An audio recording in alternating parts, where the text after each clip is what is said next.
بیروزګارۍ او د ګرانۍ عالم دا دی چې دا سټوډنټان دي دا چې ما سره کوم ولاړ دي نو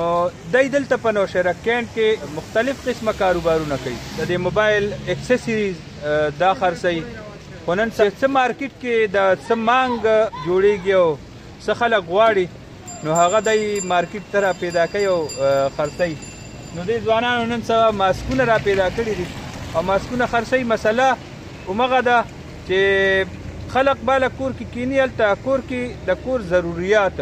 خوراکي اجناس اشیاء خوردونوش نو که دی نن مزدوري ونه کړي نو کور ته به څه وړي کور کې به څه پخوي او د سبا دپاره بیا به دی راوځي او دا مزدوري به کوي نو حکومت له پکار دي چې هنګامي فوري طور باندې چې دا لاکډاون شروع کیږي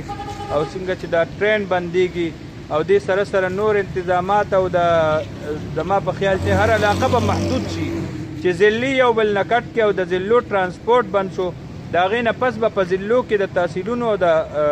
علاقو هغه ترانسپورټونه هم بندیږي او مومنټ به بند شي د خلقو تګ راتګ به بندیږي نو دا طبقه به متاثره کیږي که هغه مزدور دی که هغه سټوډنټ دی که هغه نوکر پیشه دی د هرې طبقې فرد هغه به متاثره کیږي او هغې ته د حکومتي امداد ضرورت دی یوټیلیټي بل معاف کول او اشیاء خوردونوش فراهم کول دې سره تاسو نه اجازت غواړو د الله په امان